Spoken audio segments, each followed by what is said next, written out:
Si une agence de voyage veut espérer vous vendre un séjour dans un pays lointain, elle a plutôt intérêt à vous mettre en avant les points positifs de votre future destination et à éviter de vous parler de ses inconvénients. Par exemple, si cette agence veut vous proposer de partir dans un pays du tiers-monde où ne vivent que deux types de population.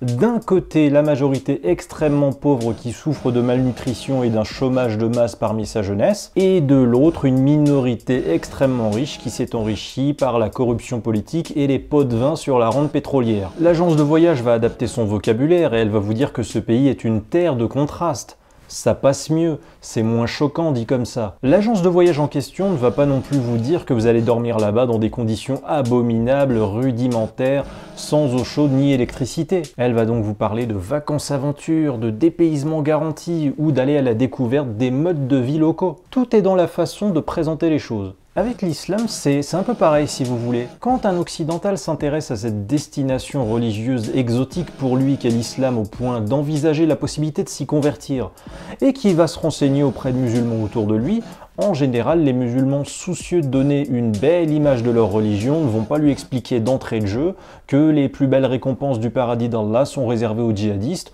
ou qu'Allah a autorisé l'esclavage. Si vous êtes un Français ou une Française qui s'intéresse à l'islam et s'interroge sur cette religion, cette vidéo est faite pour vous. Je vais vous proposer une liste de 5 choses que vous devez savoir sur l'islam avant de vous y convertir. Ces 5 constats personnels que je vais vous citer et qui sont en réalité 5 bonnes raisons d'éviter de se convertir à l'islam, ce sont les principales contraintes psychologiques, comportementales et sociales qu'implique la mise en application des préceptes de cette religion islamique voulue par Allah et son prophète Mohammed. Pour résumer, je vais vous expliquer dans cette vidéo ce que la plupart des occidentaux convertis à l'islam qui sont finalement revenus en arrière de leur conversion au bout de quelques mois ou années auraient bien aimé que l'on leur raconte avant qu'ils ne prennent la décision de s'engager dans l'islam.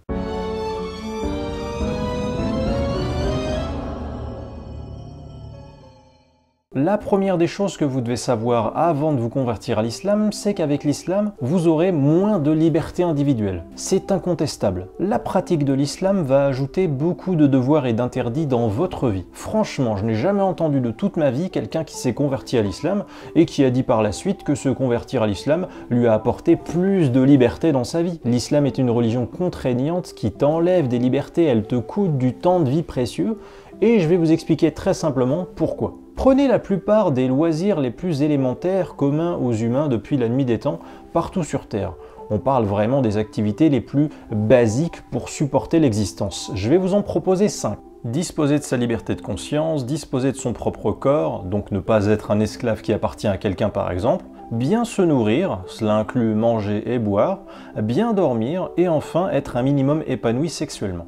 Si vous cumulez les interdits du Coran décrits par Allah à ceux des hadiths décrits par Mohammed, vous devez vous restreindre, voire vous priver dans tous ces domaines. Pour commencer, je vais rappeler un fait coranique que je vais souvent rappeler dans cette vidéo, mais pour différentes raisons. Selon Allah dans le Coran, les bonnes actions terrestres qui permettent d'aller au paradis n'ont aucune valeur si vous n'êtes pas musulman, car Allah envoie automatiquement dans le feu de l'enfer ceux qui ne croient pas en l'islam. Du coup, étant donné que les musulmans croient que le Coran serait une œuvre divine et parfaite, si jamais vous tombez un jour sur un verset du Coran qui vous semble absurde scientifiquement ou moralement, ça pourrait vous faire douter de la perfection ou de la divinité du Coran, et donc vous faire ressentir un profond mal-être psychologique face à un dilemme. Soit vous rejetez cette parole d'Allah qui vous déplaît, mais vous savez alors que vous risquez de perdre votre foi en l'islam et donc d'aller en enfer, soit vous vous forcez à accepter ce contenu du Coran qui pourtant vous déplaît car il s'oppose à vos valeurs ou à votre sens de la logique, mais alors vous serez malheureux. S'interdire de douter du Coran de peur de sortir de l'islam et donc de finir en enfer, ça empêche de penser librement et d'être serein avec sa conscience. Ce chantage à l'enfer qui dissuade d'oser croire en des faits blasphématoires ou de douter de textes sacrés, c'est une première contrainte psychologique lourde dans la foi islamique. Autre sujet, la prière. Un musulman prie 5 fois par jour du matin au soir, 7 jours sur 7, 365 jours par an, et l'heure de la première salade du matin l'oblige souvent à se lever à 4 heures, à 5 heures, à 6 heures du matin, selon les périodes de l'année. Se lever aussitôt quotidiennement du lundi au dimanche sans exception, c'est dire adieu aux grasses matinées jusqu'à la fin de sa vie ou au droit de dormir quand on le veut durant la nuit déjà. Et il y a 5 prières par jour qui s'étalent toute la journée du matin au soir dans l'islam et qui prennent du temps, surtout si vous allez régulièrement à la mosquée pour en accomplir. Autre sujet, la sexualité. Pour les musulmans obligés de se marier afin d'avoir une vie sexuelle, les relations sexuelles avant le mariage sont donc interdites. Mais imaginez si vous vous rendez compte à partir du soir de la nuit de noces que vous ne vous sentez pas compatible sexuellement avec votre partenaire, ou que son corps nu que vous n'avez pas pu voir avant le mariage, puritanisme islamique oblige, imaginez que son corps ne vous plaît finalement pas, ce que vous ne pouviez hélas pas vérifier avant de vous engager dans le mariage.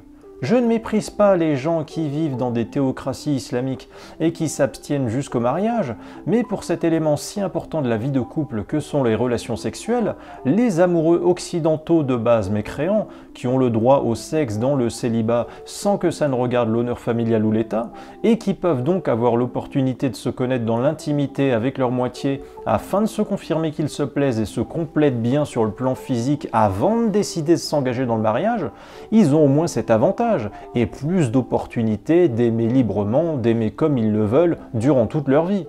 Niveau nourriture, les musulmans ne consomment pas d'alcool, ce qui est connu, et ils ne consomment pas non plus de viande non halal, ce qui fait par exemple qu'au-delà de leur privation individuelle en porc et en viande non égorgée selon le rite halal, beaucoup de musulmans pratiquants ont peur d'accepter une simple invitation à manger d'un voisin non musulman ou de manger dans une cantine d'entreprise non islamique avec leurs collègues, de peur que des ustensiles du cuisinier ayant touché du porc ne touchent leur assiette, ou que le four du voisin ayant déjà fait cuire du porc auparavant ne cuise le contenu pourtant sans porc de leur assiette, ou que la salade pourtant sans porc contienne une vinaigrette avec juste 1% d'alcool. Vous voyez, ces deux simples interdictions de ne pas consommer d'alcool et de viande non halal cachent en réalité un puissant fond de restrictions collatérales. Autre sujet encore, les vêtements. Et là, mesdames, je m'adresse à vous tout particulièrement, avec le port du voile sur la tête pour les musulmanes quand elles sortent de leur maison, même avec la canicule en plein été ou au bord de la mer, ce qui est contraignant. Et vous avez aussi la tyrannie de la réputation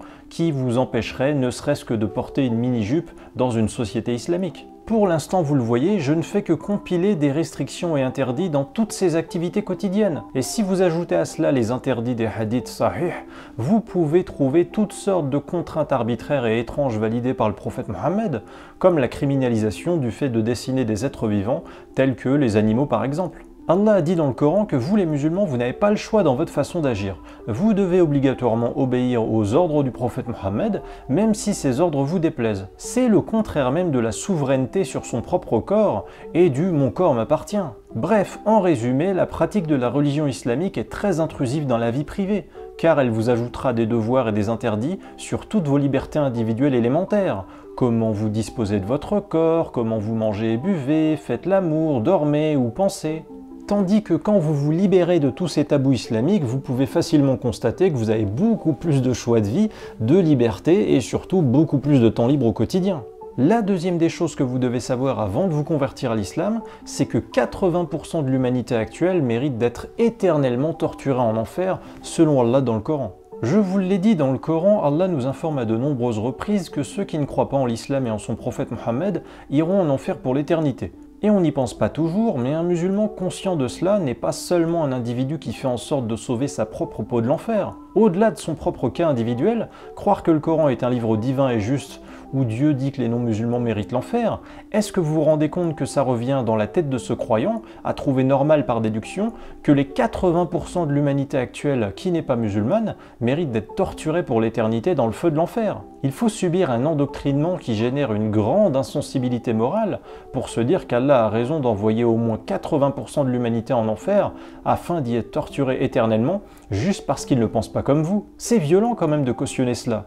Je voudrais préciser qu'Allah ajoute d'ailleurs dans le Coran qu'il faut combattre les gens qui ne croient pas en lui et en les dogmes islamiques, et que l'attitude exemplaire pour les croyants, c'est d'éprouver de la haine et de l'inimitié à jamais envers des mécréants, jusqu'à ce qu'ils croient en Allah seul, mais aussi que les mécréants sont l'ennemi d'Allah et des musulmans. En résumé, même si ces textes ne sont pas mis en application dans la pratique, dans l'esprit, dès l'instant où vous les jugez divins, vous êtes forcé plus ou moins consciemment d'accepter leur contenu, et donc de trouver normal la haine et la violence qu'ils enseignent envers des gens innocents qui n'ont que pour seul tort de croire en de mauvais dieux ou de ne pas croire en Dieu. La troisième des choses que vous devez savoir avant de vous convertir à l'islam, c'est qu'avec l'islam, on est moins ouvert sur les autres. Et je vais vous expliquer pourquoi je fais ce constat en me servant des 3 types de liens sociaux les plus fondamentaux dans la vie des gens en général. L'amour, l'amitié et bien sûr la famille. Pour commencer avec l'exemple de l'amour, je voudrais à nouveau m'adresser à vous mesdames, au cas où vous hésiteriez à devenir musulmane. Dans le Coran, Allah interdit aux musulmanes de se marier avec des non-musulmans, et il leur interdit aussi de faire l'amour en dehors du mariage. Ça veut donc dire que si par hasard vous tombez amoureuse d'un non-musulman que vous auriez rencontré durant vos études ou sur votre lieu de travail, un non-musulman qui lui aussi est amoureux de vous, vous devrez renoncer volontairement à vos sentiments amoureux pour lui et vous interdire de l'aimer juste à cause du fait qu'il ne croit pas en l'existence d'Allah. Donc pour avoir une vie sexuelle, vous devez uniquement épouser un musulman. Or, en épousant un musulman, vous serez obligé, comme le précise Allah dans le Coran, d'obéir à votre mari et de vous faire frapper par lui si jamais vous lui désobéissez. Donc, soit vous vous privez d'amour et de sexe comme une nonne, mais vous serez libre toute votre vie, soit vous aurez accès à la sexualité, mais vous devrez obéissance à votre mari toute votre vie. L'amitié maintenant, parlons-en. Selon Allah, les mécréants sont des ennemis à haïr et à combattre. Du coup, suivre ce genre de texte divinisé, ça limite votre ouverture sur les autres, sur la différence, sur ceux qui ne pensent pas comme vous. Suivre ces textes ne peut pas vous faire avoir du respect pour les non-musulmans.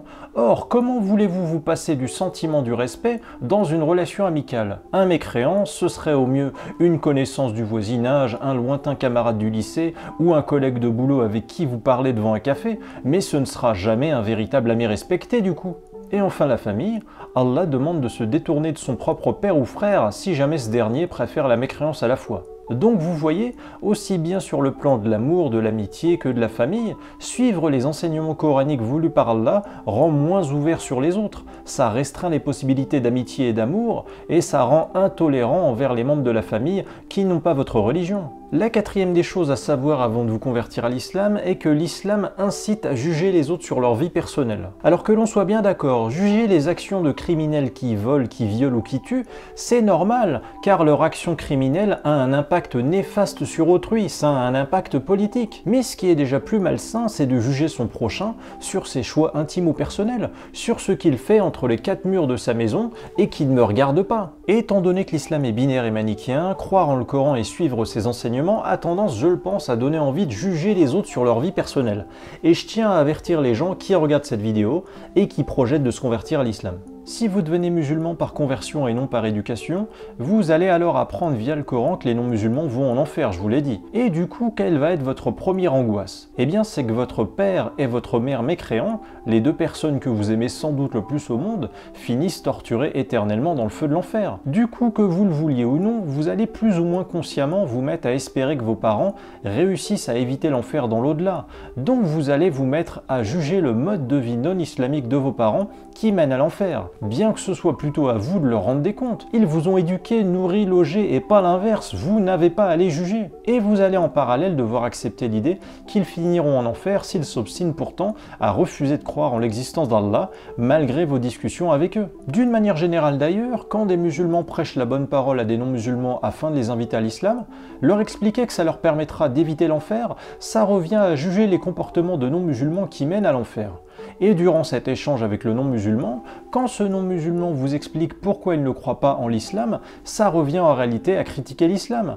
Il est impossible d'expliquer pourquoi on ne croit pas en l'islam sans émettre de jugement critique ou méprisant envers l'islam. À partir du moment où vous dites simplement « je ne suis pas convaincu que Dieu soit l'auteur des versets du Coran », ça veut dire de façon indirecte que vous pensez que le Coran est une œuvre humaine.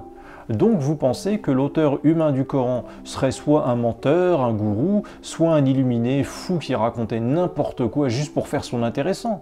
Et vous pensez aussi que les musulmans sont des gens naïfs embrigadés dans une secte mensongère. En résumé, en vous convertissant à l'islam et en apprenant que les non-musulmans vont en enfer, vous inquiétez du sort de vos parents ou frères et sœurs mécréants, un réflexe naturel, c'est déjà mettre un doigt dans l'engrenage qui consiste à juger la vie des autres. Vous allez passer d'un monde où les gens agissent différemment à un monde où ça n'existe pas des actions différentes. Soit les actions sont bonnes, soit elles sont mauvaises. Et forcément, ça va vous inciter à avoir des bonnes actions et des péchés partout. Et donc, par extension, avoir des gens pieux et des pécheurs partout derrière ces actions. La 5e et dernière des choses à savoir avant de vous convertir à l'islam, c'est que dans l'islam, la croyance a une valeur scientifique. Et c'est très problématique. Dans le monde occidental, on vous a appris toute votre vie à ne rien croire sans preuve, à ne croire que ce que vous pouvez voir et constater. Le juge d'un tribunal peut plus certainement découvrir qui est le coupable et condamner ce coupable à partir de tests ADN qui prouvent la culpabilité du criminel. Le prof de maths peut vous donner 20 sur 20 car vous lui avez prouvé sur votre copie que vous avez parfaitement appris votre leçon. Le boulanger vous donne la baguette à 1 euro que vous lui avez demandé une fois que vous avez déposé la pièce de 1 euro sur son comptoir ou dans sa main, ce qui prouve à ce boulanger que vous avez de quoi le payer. On juge ce que l'on constate, ce qui est prouvable avec le scientisme occidental, qui ne se contente pas des promesses religieuses, du blabla dogmatique et de la superstition. Mais quand vous allez vous convertir à l'islam, vous allez vite réaliser que tout fonctionne selon une autre logique. D'abord, vous allez devoir accepter des vérités que vous ne pourrez jamais constater vous-même. C'est vrai parce que c'est écrit dans le Coran sera votre nouvelle façon de penser. Les anges dont parle le Coran, les anges qui interagissent avec les humains, on n'en voit nulle part, on n'en entend nulle part, on n'en touche nulle part, mais Allah dit dans le Coran qu'ils existent, donc vous êtes obligé d'y croire. Si vous n'y croyez pas, alors ça veut dire qu'Allah ment ou qu'il se serait trompé. Bizarre pour un Dieu juste et véridique. Et c'est pareil pour la croyance en l'enfer, le paradis, Satan, les djinns, le ciel qu'Allah retient de nous tomber sur la tête ou qui peut se fendre, les montagnes qui ont peur et qui ont une conscience. Tout repose sur cette logique de « c'est écrit dans le Coran, donc c'est vrai ». Qu'un fait soit écrit dans un livre n'est pourtant la preuve de rien scientifiquement. Autre leitmotiv de la façon de penser islamique, la plupart des musulmans habitués à l'absence d'Allah pensent que ce qui est vrai est ce qui est incontestable, alors que ce qui est vrai devrait juste être ce qui est démontrable et prouvable. Ainsi, beaucoup pensent que l'impossibilité de quiconque à prouver qu'Allah n'existe pas prouve qu'Allah existe. Mais cette logique est idiote. On ne peut pas prouver l'inexistence de quelque chose ou de quelqu'un, car pour prouver, il faut un sujet tangible, observable, étudiable. Dans ce cas-là, les musulmans, prouvez-moi que le dieu spaghetti du grand cosmos n'existe pas. Vous ne le pouvez pas? Bon bah il existe alors. Les musulmans se vantent de croire, mais prétendre croire, c'est déjà l'aveu qu'on ne sait pas et qu'on ne peut pas constater. Qui ose dire « je crois que j'ai un stylo dans la main » ? Non, je sais que j'ai un stylo dans la main. Je le sais par expérience sensible, visuelle, tactile, par vérification de la fonction de stylo que remplit bien cet objet ressemblant à un stylo et qui doit écrire. Se vanter de croire en l'existence d'Allah, c'est faire automatiquement l'aveu qu'on n'a aucune preuve de son existence. Croire, c'est une certitude basée sur aucune preuve. Soit on sait qu'Allah existe, soit on ne le sait pas et on a l'humilité d'ignorer, point. Cette vidéo touche à présent à sa fin. Je demande aux gens qui s'intéressent à l'islam de s'interroger sur leur réelle motivation et surtout de faire les choses dans l'ordre. Si vous vous convertissez à l'islam d'abord et qu'ensuite seulement vous vous instruisez sur ses règles, ses lois et son fonctionnement, c'est donc que vous vous êtes converti à l'islam pour de mauvaises raisons, pour prouver quelque chose à quelqu'un ou pour combler un vide dans votre vie. Par expérience et par observation, je peux vous dire que la raison de la conversion à l'islam dans nos sociétés, dans l'âge de conscience, est en général liée aux trois mêmes trames biographiques. Soit vous vivez dans un quartier où vous fréquentez des collègues ou des camarades dominants majoritairement musulmans auxquels vous voulez vous identifier, soit vous êtes en couple avec un musulman ou une musulmane et vous comprenez à son contact que la conversion à l'islam vous permettra de vous marier un jour avec ou d'être accepté un jour par sa famille, soit vous êtes influençable ou fragile à cause d'un événement de vie et vous cherchez un but à l'existence qui vous sortira de votre mal-être. Se convertir à l'islam peut aboutir à pas mal de complications si jamais vous regrettez votre choix par la suite. Au début de votre conversion, ça paraît tout beau. Beaucoup de musulmans autour de vous vous féliciteront pour votre lucidité, vous porteront beaucoup d'attention. Mais le revers de la médaille, c'est que ça vous donnera vite une place au sein d'un groupe qui passera son temps, certes très gentiment, à vous expliquer ce que vous faites de bien ou de mal dans le moindre geste de votre vie quotidienne. La façon de tenir son verre, de rentrer aux toilettes, de mettre ses chaussures, quelle incantation inutile dire dans telle situation. Et cette prise en charge communautaire quotidienne peut devenir pesante parfois quand on n'aime pas les leçons de morale infantilisantes. Et du coup, ça peut aussi vous faire peur par la suite de commencer à douter, de perdre la foi et des conséquences sociales si jamais vous regrettez votre conversion et cessez de fréquenter la mosquée. Au bout de quelques temps, les gens vont vite le remarquer. Vous aurez peur d'être pris pour un traître si jamais vous perdez foi en l'islam et êtes obligé de l'expliquer à vos ex-coreligionnaires. Je voudrais aussi vous rappeler autre chose, c'est que c'est très connu dans les cercles islamiques prosélytes en général. Quand quelqu'un s'intéresse à l'islam, il ne faut pas lui expliquer d'emblée les éléments les plus contraignants ou les plus effrayants dès le début. Il faut d'abord lui parler des meilleurs aspects en l'apparence. Et une fois que le converti aura bien incorporé la peur de l'enfer, Là, il sera trop tard. On pourra lui expliquer toutes les contraintes sans avoir à argumenter sur le plan moral ou scientifique. Il suffira juste de lui faire comprendre, t'acceptes ces règles, sinon tu vas en enfer. Et alors il rentrera dans le rang tout seul. Tous les témoignages de parents qui m'écrivent pour me dire que leur enfant adolescent ou adulte s'est converti à l'islam se ressemblent. Il ou elle a tourné le dos à ses amis d'enfance non musulmans du jour au lendemain. Il refuse de manger avec nous. Il a délaissé ses passions artistiques, le chant, la musique ou le dessin. Il se met à juger plus les autres. Il rit moins qu'avant. Il se coupe du monde extérieur et ne se concentre que sur l'étude de l'islam. Il reproche à sa sœur ou à sa mère sa façon de s'habiller, ce qu'il n'avait jamais fait jusqu'alors. Ce n'est pas un hasard, c'est un schéma classique car les mêmes causes produisent les mêmes conséquences. Et si vous êtes devenu ce genre d'individu depuis que vous vous êtes converti à l'islam, posez-vous des questions.